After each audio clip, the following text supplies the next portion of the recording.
I'm here today at the Mackinac Republican Leadership Summit, as you can see by the bridge behind me, on the front porch of the Grand Hotel. Of course, I'll give you, as always, my comments on what I've heard.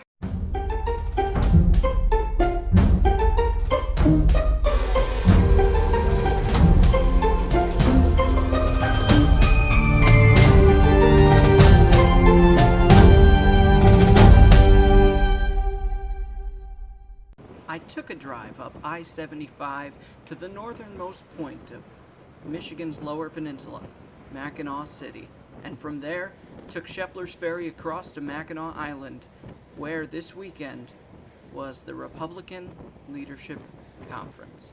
Here, I met with Republicans from all over the state, all over the nation, and heard from some political candidates.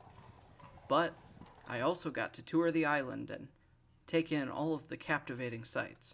Behind me is Mackinac Island's Sugarloaf Rock.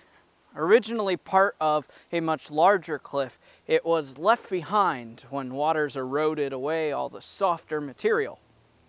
Now I know it's not necessarily the kind of thing that goes in a political video, but I thought, isn't this just the best place ever to use as a background to talk to you all? Today is day 2, and I've spent a lot of time downtown walking to different restaurants through the Grand Hotel and talking with different people. I've gotten my picture taken with Rick Harrison of the show Pawn Stars, who was stumping for Marco Rubio. I saw Rand Paul speak, and John Kasich, and a number of other people, like this idiot. Ian Bregman. I'm originally from Buffalo, New York.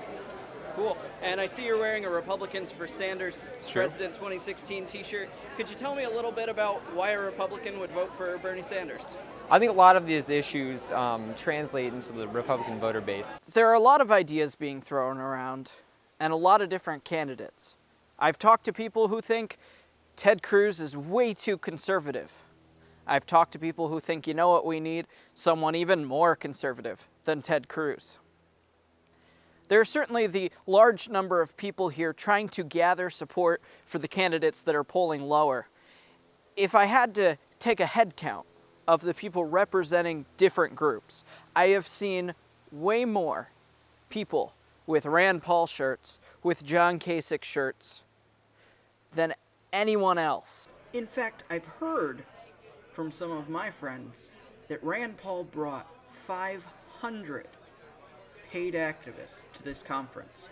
I've met a great number of people here, state senators, state congressmen, like this one. Sure, my name is Tanya Shootmaker, state senator from the 26th district. The 26th district includes Van Buren, Allegan, City of Kentwood, and Gaines Township in Kent County. I've been a senator now for 6 years. You know, I feel deeply in that we need to protect our freedoms and get involved in state government, and by making people's lives better. When we came into the state senate five years ago, unemployment was way too high. I think it was around 14%. Now Michigan has one of the lowest unemployment rates in the last 15 years. We've had a balanced budget now for 5 years straight in a row, and that's a great thing. You know, I think we have a lot of wonderful, great, talented people running for president, and so at this point in time, I'm not officially endorsing anyone, but think we have some great contenders, and everyone is a lot better than what the other side has, that's for sure. You know, I want a candidate that most importantly is going to be able to win in November, first and foremost. I want a candidate that really will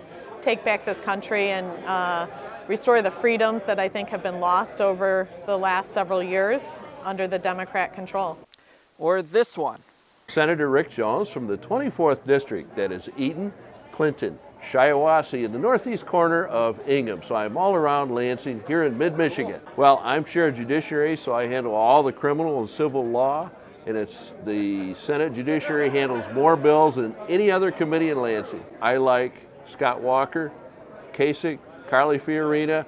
I like them all, and I'm waiting to see who pulls ahead. We're here on Mackinac Island to see some of the best presidential candidates we've ever had in the Republican Party. After my CNN video talking about the last debate, I think I was a little bit unfair to John Kasich. So today I went to John Kasich's speech over at the Village Inn. The lines I found were long, the venue crowded, and a little bit too warm, and the speech oddly short. Everybody here, each and every person here matters. Okay, it matters what you do in your lifetime. It won't just be about me. It'll be about something bigger than ourselves. Aren't you hungry to have something where you can feel like, look at what I'm doing here to make the world a better place? Because I think we need unity, and I think that we can respect one another's differences. We'll be a little bit bigger for the fact that people came before us and made enormous sacrifices so we can live in a great country. And I think if we do this, our best days are no doubt in front of us. So thank you all for coming. We're really done. Thank you all very much. My time on the island is slowly dwindling. Pretty soon it'll be back to work. But I will say that this experience has been one of the best political experiences I've had. We got to a lot of great things, a lot of good networking, a lot of really excited people. And I got a chance to go look at some landmarks like Sugarloaf Rock behind me or Arch Rock. If you ever get a chance to go to Mackinac Island, don't hesitate. Go. Stay a week. In fact, maybe move there. That is, if you can afford a $400,000 home. I'm Alex Ross, and this is the Conservative Reply from Mackinac Island, Michigan.